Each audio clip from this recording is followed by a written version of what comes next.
ॐ अज्ञानतिमिरान्धस्य ज्ञानाञ्जनशलाकया चक्षुरुन्मिलितं येन तस्मै श्रीगुरुवे नमः। वाञ्छाकल्पतरुभ्यश्च कृपासिन्धुभ्यैव च पतितानां पावनेभ्यो वैष्णवेभ्यो नमो नमः। नमो महावदान्याय कृष्णप्रेमप्रदायते कृष्णाय कृष्णचैतन्य नाम्ने गौरत्विषे नमः। हे कृष्ण करुणा सिन्धो दीनबन्धो जगत्पते गोपेश गोपिकाकान्त राधाकान्त नमोस्तुते। तप्त कांचन गौरांगी राधे वृंदावनेश्वरी वृषभानुसुते देवी प्रणमामि हरिप्रिये। वृंदायै तुलसी देव्यै प्रियायै केशवस्य च कृष्ण भक्ति प्रदे देवी सत्यवत्यै नमो नमः। श्री कृष्ण चैतन्य प्रभो नित्यानंद श्री अद्वैत गदाधर शिवसदि गौर भक्त वृंद। हरे कृष्ण कृष्ण कृष्ण हरे हरे हरे राम राम राम हरे हरे। हरे कृष्णा। सर्वप्रथम मैं अपने गुरुपाद पद्म ओम विष्णुपाद अष्टोत्तर शत श्री श्रीमद् भक्ति वेदांत माधव गोस्वामी महाराज के चरण कमलों में दंडवत प्रणाम ज्ञापन करता हूं। हम लोग श्रीमद् भगवद गीता के चौथे अध्याय का और 19वां श्लोक श्रवण कर रहे थे। तो इसमें भगवान ने बताया यस्य सर्वे समारंभा काम संकल्प वर्जिता ज्ञानाग्निदग्ध कर्माणम तमाहु पंडितम बुधा।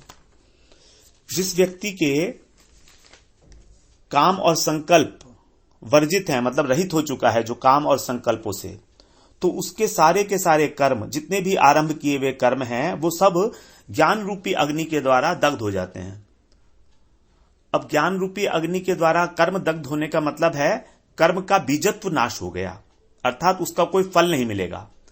उसी व्यक्ति को ज्ञानी जन पंडित कहा करते हैं। तो यहां पर हम लोग संकल्प शब्द की व्याख्या श्रवण कर रहे थे कि संकल्प क्या है। तो हम लोगों ने श्रवण किया कि हमारे चित्त में जो स्मृतियां हैं, संस्कार हैं, वो संस्कार ही काल क्रम से प्रारब्ध के अनुसार, एक एक शब्द को ध्यान से सुनिएगा, धीरे धीरे बोलेंगे। हमारे चित्त में स्मृति के रूप में अनेक अनेक जन्मों के जो संस्कार संचित हैं, वही संस्कार प्रारब्ध के अनुसार, प्रारब्ध के अनुसार का मतलब वो वाले संस्कार जो इस जीवन में फल देने के लिए तैयार हो चुके हैं, वो वाले फल, कर्म फल जो इस जीवन में फल देने के लिए तैयार हो चुके हैं, तो वो वाले जो उससे उसके अनुरूप जो संस्कार हैं, वो संस्कार अनुकूल और प्रतिकूल परिस्थिति के रूप में हमारे सामने आएंगे। तो जब वो हमारे सामने आएंगे, तो क्योंकि ऑलरेडी उनका संस्कार चित्त में बैठा हुआ है, तो जब वो परिस्थिति सामने आएगी तो हमारे चित्त में स्फुरण होगा, एक्टिवेशन होगा, हमारा चित्त क्षुब्ध हो जाएगा। बड़ी साधारण सी बात है। हम लोग हमेशा देखते हैं कि अगर कोई व्यक्ति को हम पहले बहुत किसी समय मिल चुके हैं, आज से 20 साल पहले हम लोगों ने किसी व्यक्ति से मिले हैं, हम उससे हमारी थोड़ी बहुत चर्चा हुई थी, वही व्यक्ति या उससे कोई मिलता जुलता व्यक्ति हमारे सामने अगर आता है 20 साल बाद, तो हमारा जो स्मृति बैंक है, चित्त जो है, उसके अंदर एक स्फुरण होता है कि हाँ, ये तो वही व्यक्ति है, देखा हुआ है शायद ये पहले कहीं। ऐसा हम लोग सोचते हैं ना कि हमने इसको कहीं देखा है जरूर, मेरे को दिमाग में आ नहीं रहा है लेकिन देखा जरूर है। तो ये क्या हो रहा है, चित्त के अंदर स्फुरण हो रहा है। तो उसी प्रकार हमारे जो संस्कार हैं वो स्फुरित होते हैं, उस स्फुरण को ही संकल्प बोलते हैं। स्फुरण तो होता है चित्त में, लेकिन जब ये स्फुरण बढ़ जाता है तो इसको हम संकल्प बोलते हैं। ये संकल्प उठता है मन में, तो इसका मतलब यह हुआ कि वो जो अभी तक अंतःकरण हमारा चित्त का काम कर रहा था, वही अंतःकरण अब मन का काम करने लगा। क्योंकि हम लोगों ने कैटेगराइजेशन कर रखा है अपने समझने के लिए। अंतःकरण में कोई 4 जोन बने हुए नहीं है अलग अलग, कि ये डिपार्टमेंट मन का है, ये बुद्धि का है, ये चित्त का है, ये अहंकार का। नहीं, अंतःकरण एक ही वस्तु है। एक समझिए इसको, एक प्रकार का एक स्पेस है। It is a space. उस स्पेस में 4 प्रकार की क्रियाएं होती हैं। मन, जब उसकी क्रिया संकल्प और विकल्प होती है, तब उस स्पेस को हम बोल देते हैं मन। जब वो संस्कार और स्मृति बैंक का काम करता है, मेमोरी बैंक का, तब उसको बोल देते हैं चित्त। जब वो विवेक के द्वारा क्या चीज सही है और क्या गलत है ये निश्चय करता है, निर्णय लेता है, तब हम उसको बोल देते हैं बुद्धि। और जब उसके अंदर अहंता की भावना हो जाती है कि ये मैं हूं, ये मैंने किया है, ये शरीर मेरा है, ये वस्तु मेरी है, तब उसी को ईगो बोल देते हैं, अहंकार बोल देते हैं। उसमें कहीं कोई डिमार्केशन नहीं है कि ये मन का जोन है, ये चित्त का जोन है। नहीं, जब उसमें संकल्प उठा तो उसको मन बोल दिया, जब उसमें संस्कार एक्टिवेट हुए, स्फुरना हुई, तो उसको चित्त बोल दिया। हम लोगों को मन, बुद्धि, अहंकार और चित्त का एक ग्राफिकली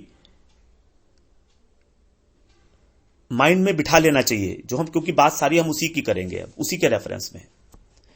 तो स्फुरण जो है, जब वो संकल्प बन गया, संकल्प क्या, हमने जैसे मिठाई की दुकान में मिठाई देखी तो स्फुरण हुआ संस्कारों के कारण।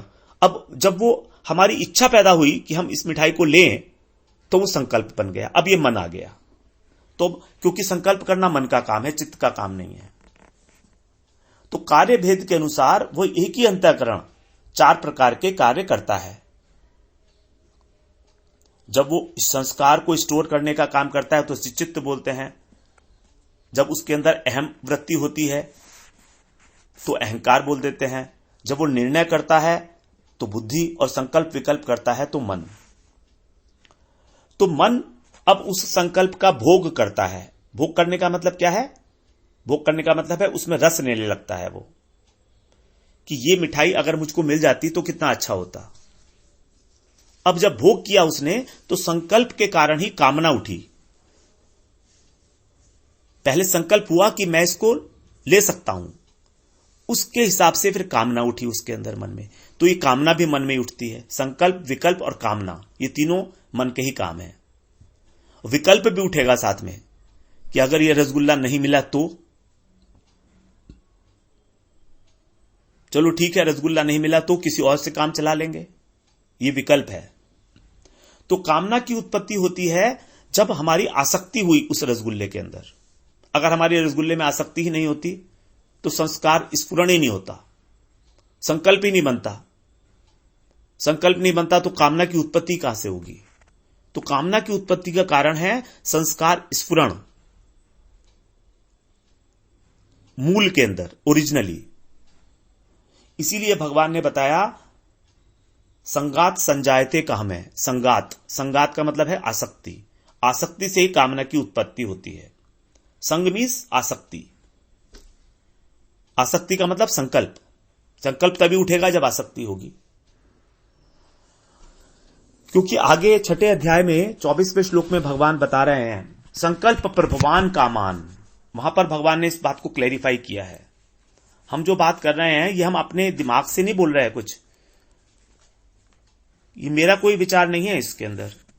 ये सब यहीं से भगवत गीता से ही डिराइव्ड हैं सारे के सारे प्रिंसिपल्स। भगवत गीता में 6ठे अध्याय के 24वें श्लोक में भगवान ने यह बात कही है। वही बात हमने यहां पर अप्लाई की है। वहां पर बोल रहे हैं 24वें अध्याय में संकल्प प्रभवान कामान त्यक्त्वा सर्वान अशेषतः।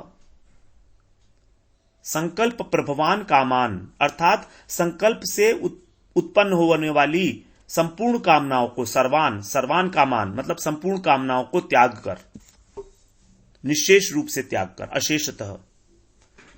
तो यहां पर क्लियर हो जाता है कि हमारी कामनाओं का जन्म होता है संकल्प से, और अभी दूसरे अध्याय में 62वें श्लोक में भगवान ने बताया था कि कामना का जन्म होता है आसक्ति से। तो यहां पर बता रहे हैं संकल्प से कामना की उत्पत्ति होती है।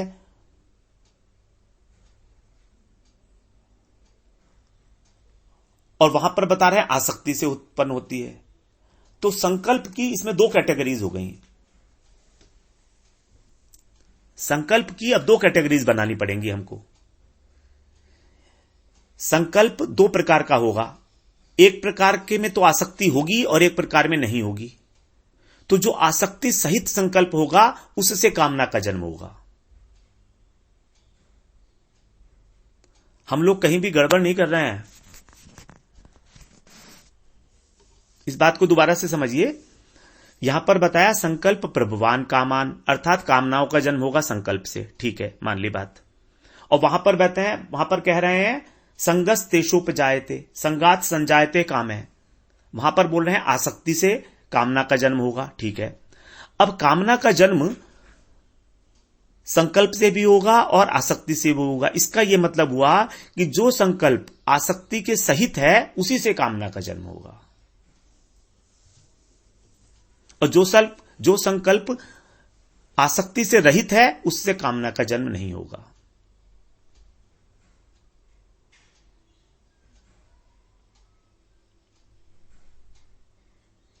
बिल्कुल क्लियर हो गई ना अभी बात। तो संकल्प दो प्रकार के हो गए, एक आसक्ति सहित और एक आसक्ति रहित। तो आसक्ति सहित संकल्प जो है वो बाधक है। इन आसक्ति को और संकल्प को मिलाने से कामना का जन्म होगा। अगर दोनों मिले नहीं तब कामना का जन्म ही नहीं हो सकता। क्यों? क्योंकि आसक्ति के कारण मन में रस आने लगता है। रस संकल्प से नहीं आता है, रस संकल्प मात्र से नहीं आता है। रस आता है जब उसमें आसक्ति होती है, हमारी इंटरेस्ट होता है, हमारा मन को रसगुल्ला अच्छा लगता है, इसीलिए उसको रस आ रहा है। तो इसका मतलब है आसक्ति रहित संकल्प सेफ है, उससे हमें कोई प्रॉब्लम नहीं है। इसीलिए इस श्लोक में भगवान ने दो बातें कह दी, काम संकल्प वर्जिता। काम संकल्प मतलब वो वाला संकल्प जिससे कामना की उत्पत्ति होती है, अर्थात आसक्ति सहित। क्योंकि कामना की उत्पत्ति होती है आसक्ति से, तो इसीलिए आसक्ति सहित जो संकल्प है वही है प्रॉब्लम। आसक्ति रहित संकल्प में प्रॉब्लम इतनी नहीं है, क्योंकि उससे कामना होने का प्रश्न ही नहीं होता। फिर वो संकल्प एक वेव की तरह आएगा, माइंड में एक वेव होगी, एक लहर सी उठेगी कि हमने एक रसगुल्ले को देखा। अब जब हमको रसगुल्ले में कोई आसक्ति नहीं है, कोई इंटरेस्ट नहीं है, तो बस देखा और खत्म हो गया। It was just a sort of wave, A thought wave. विचार की एक तरंग उठी और वो समाप्त हो गई। क्योंकि उसमें आसक्ति नहीं थी, इसलिए हम उसमें रुके नहीं, अटके नहीं, उसमें चिपके नहीं। हम जो हमारे अंदर विचारों की संकल्प की तरंगे उठ रही हैं, उन तरंगों में चिपकने में प्रॉब्लम है। क्योंकि मन का तो कार्य ही संकल्प विकल्प का है, वो और कुछ कार्य करेगा ही नहीं। जिस पर्टिकुलर संकल्प में हमारी आसक्ति होती है हम उसमें चिपक जाते हैं और भी हमारे लिए प्रॉब्लम हो जाती है। हर एक संकल्प, हर एक विचार हमको बांधता नहीं है। विचार आता है और उड़ जाता है, चला जाता है। साइंटिफिकली स्पीकिंग मनोवैज्ञानिकों ने ऐसा अनुसंधान किया है कि हमारे मन में 50,000 से 60,000 विचार प्रतिदिन आते हैं 24 घंटे में। 50,000 से 60,000। अब अगर हम इसको वर्कआउट करें तो एक विचार लगभग 15-16 सेकंड रहता है, बस इतना ही टाइम एवरेज बेसिस पे। तो 15-16 सेकंड में अगर उस पर्टिकुलर विचार में हमारी आसक्ति नहीं आई तो वो विचार डूब जाएगा, वो खत्म हो जाएगा। अगर उसमें हम आसक्त हो गए तो वो लंबे समय तक चलेगा। तो हम हर एक विचार के अंदर आसक्त नहीं होते हैं, हम उसी विचार में आसक्त होते हैं जिसके हमारे अंदर संस्कार पड़े होते हैं। हम उसी विचार में आसक्त होंगे, उसी संकल्प में। संकल्प का मतलब क्या? संकल्प का मतलब एक विचार, एक तरंग, एक थॉट वेव। तो ये सब थॉट वेव्स हैं। इस प्रकार से संकल्प क्या हुआ फिर? जब हम थॉट वेव पर, उस पर्टिकुलर थॉट वेव पर बार बार चिंतन करेंगे। जैसे एक थॉट वेव बताया 15-16 सेकंड का, लेकिन अगर वो 16-17 सेकंड से बार बार उस पर चिंतन करेंगे, हम लगातार कई समय तक उसके बारे में सोचते रहेंगे, तब वो क्या होगा? तब वो और अच्छा लगने लगेगा। तो आसक्ति दो प्रकार से है। एक तो हमारे संस्कारों वश, ठीक है, आसक्ति हुई, एक लहर सी उठी। अब उस लहर को या तो हम, आसक्ति अगर है भी तो हम उसको जाने दें, उस पर उसको महत्व ना दें, और या दूसरी ऑप्शन है कि हम उसको महत्व दें और उसको रिटेन करें अपने मन में। जैसे हमने रास्ते में चलते हुए मोबाइल देखा, मोबाइल को कोई संस्कार तो नहीं पड़ा था, पुराने संस्कार तो नहीं थे मोबाइल के, नए संस्कार जरूर पड़े हुए थे कि हमारे पास एप्पल का मोबाइल होना चाहिए। तो नए संस्कार के अनुसार ही हमने उस मोबाइल को देखा, और अगर एक मोबाइल का संकल्प उठा और हमने उसको महत्व नहीं दिया तो वो खत्म हो जाएगा। लेकिन अगर हमने उसमें महत्व डाला, बार बार उसका चिंतन किया, ध्याय तो विषयान पुंसः, तब उसमें आसक्ति पैदा हो जाएगी। आसक्ति थी नहीं, आसक्ति रहित संकल्प को भी अगर बार बार रिपीट किया जाएगा तो वो भी आसक्ति बन जाएगी उसकी भी, और वो भी फिर कामना बना देगा हमारी। तो आसक्ति सहित संकल्प से तो कामना उठेगी। लेकिन अगर आसक्ति रहित संकल्प को हम बार बार चिंतन करेंगे डेलिबरेटली अपने आप से, उससे भी फिर कामना की उत्पत्ति हो जाएगी। यह बहुत इंपॉर्टेंट लेसन है हम लोगों को समझने के लिए, क्योंकि सारा का सारा खेल कामनाओं का ही है। हमको कामनाओं को कम करते जाना है, और अगर हम कामनाओं का मैकेनिज्म समझ लेंगे कि पैदा कहां से हो रही हैं और क्यों हो रही हैं, तो हमको थोड़ी सुविधा हो जाएगी।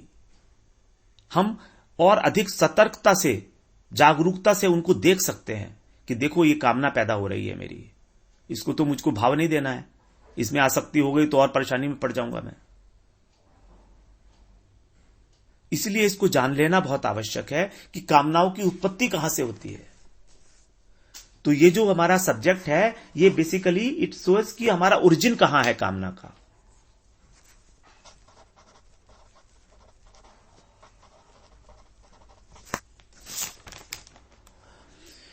तो इस प्रकार से जब हम उसका बार बार चिंतन करते हैं तो कि हमको अच्छा लगने लगता है कि ये विषय अच्छा है, हमारे काम में आने वाला है, हमको सुख सुविधाएं देगा, हमारे लिए उपयोगी है, तो ये फिर कामना बन गई। वही संकल्प अब कामना का रूप धारण कर लिया।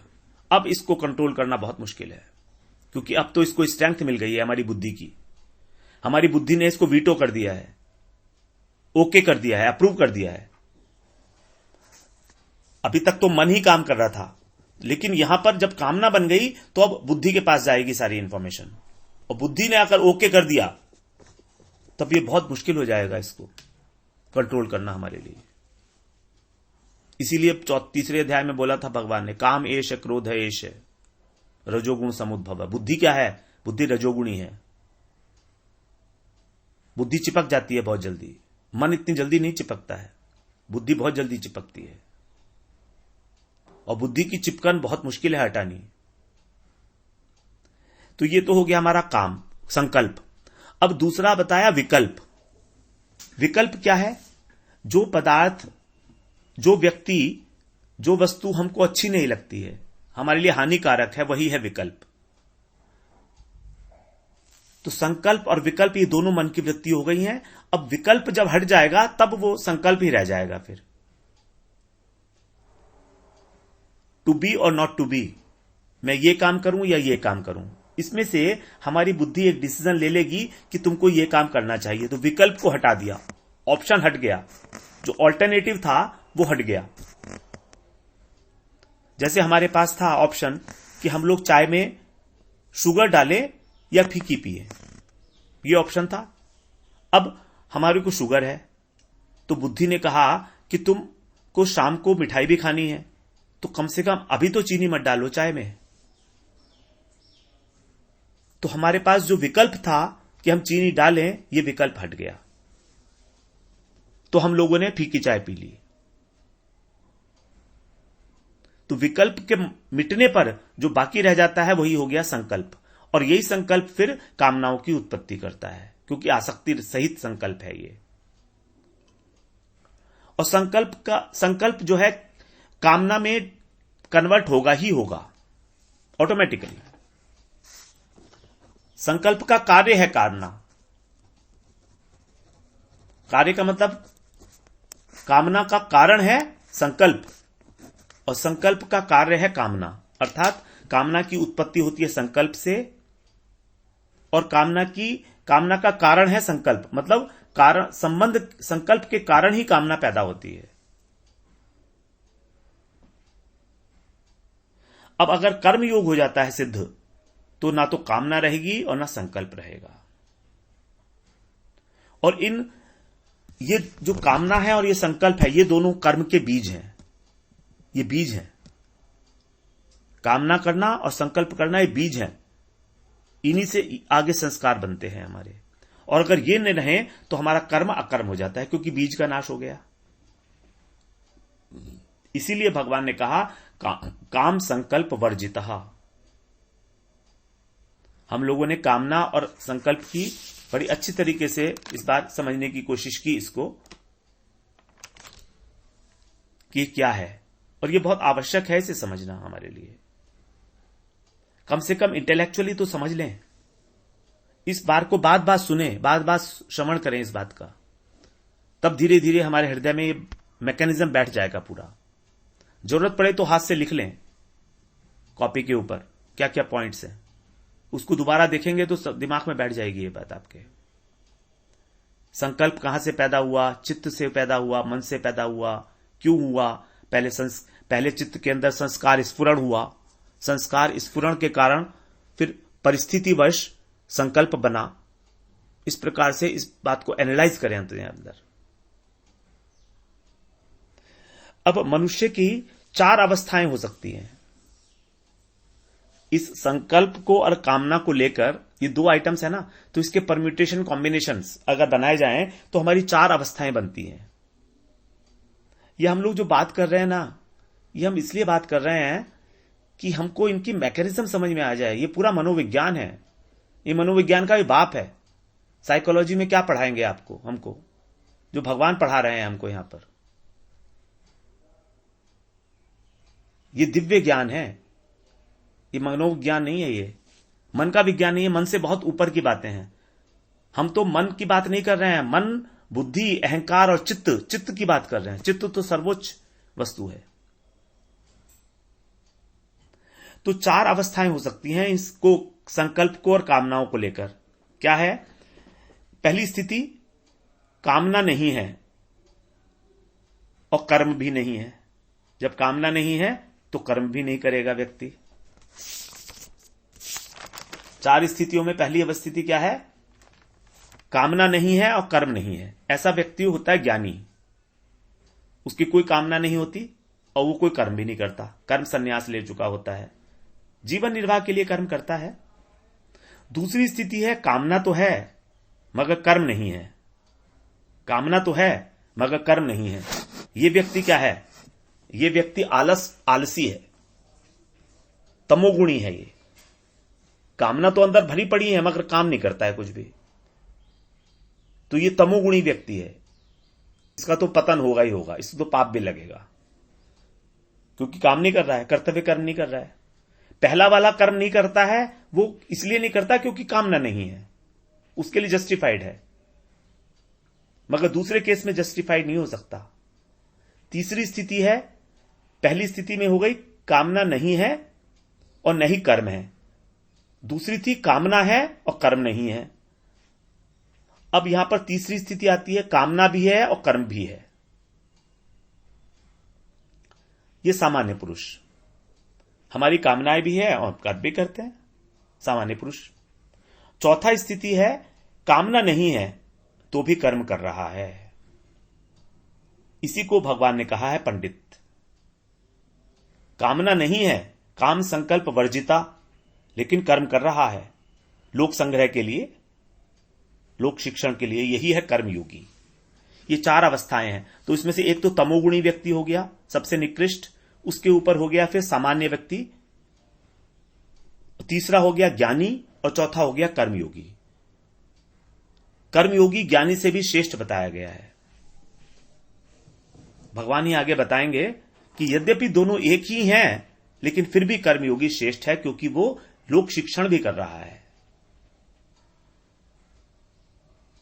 तो पहला व्यक्ति था आलस्यवश, कामना है और कर्म नहीं करता। दूसरा है कामना है तो भी कर्म कर रहा है, ये सामान्य पुरुष हो गया। तीसरा हो गया न तो कामना है और न कर्म है, ये ज्ञानी हो गया। और चौथा है कामना नहीं है तो भी कर्म कर रहा है, ये हो गया कर्मयोगी।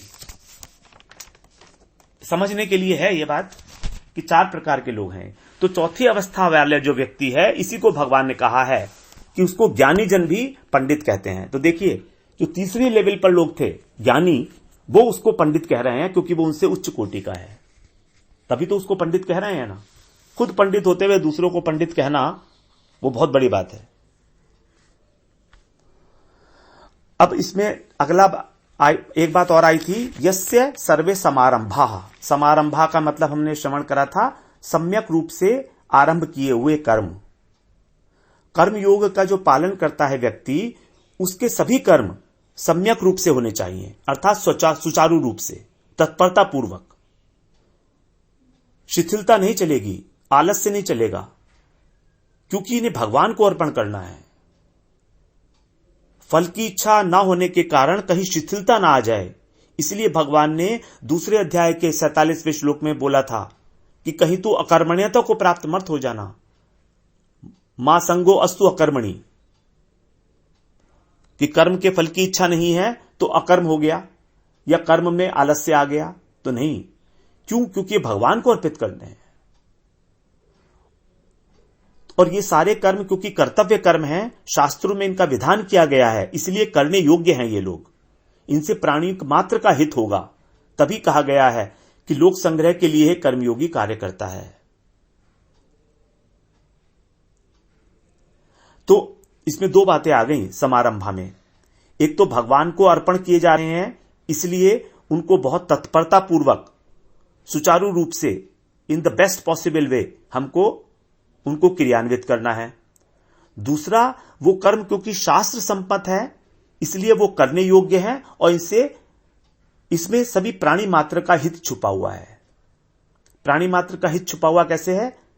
क्योंकि वो लोक शिक्षा है उन कर्मों के अंदर। लोक शिक्षा मतलब कर्मयोगी जो श्रेष्ठ है, वो जिस प्रकार का आचरण करेगा उसी प्रकार का सब लोग आचरण करेंगे। तीसरे अध्याय का 21वां श्लोक, तत्तत्ते वेदरो जना सयत प्रमाणम कुर्ते लोकस्तदनुवर्तते। तो ऐसे कर्मयोगी के सारे कर्म, सुबह से उठने से लेकर शयन तक, उसका खाना पीना, बोलना, चलना, उठना, सामान्य कार्य करना, बिजनेस की भी बात करना, ये सारी की सारी बातें, स्नान करना, उसका जप करना, शौच जाना, सब कुछ, किसी में भी क्योंकि कामना नहीं है, इसलिए ये सब के सब कर्म क्योंकि किसी आश्रित व्यक्ति के द्वारा आचरण करने योग्य हैं, इसलिए ये कर्म बहुत तत्परता पूर्वक करने होते हैं और स्वभावतः हो ही जाएंगे। जब अंतःकरण शुद्ध हो जाएगा तो उस व्यक्ति के अंदर एक इस तरह का ऊर्जा आ जाएगी, एक इस तरह का उसमें मैग्नेटिज्म पैदा हो जाएगा कि वो चलने फिरने से ही उसका प्रचार होगा। He himself becomes an embodiment of preaching. उसको कहीं बाहर जाके प्रीच करने की भी आवश्यकता नहीं है किसी को कहने की। इस प्रकार से हम लोगों ने समारंभा का बात किया, इसी को भगवान ने समाचार कहा था पहले तीसरे अध्याय में। अब हम अगले बार श्रवण करते हैं कि ज्ञान की अग्नि किस प्रकार से कर्म को जला देती है। वांछा कल्पतरुभ्यश्च कृपा सिंधुभ्यैव च पतितानां पावनेभ्यो वैष्णवेभ्यो नमो नमः।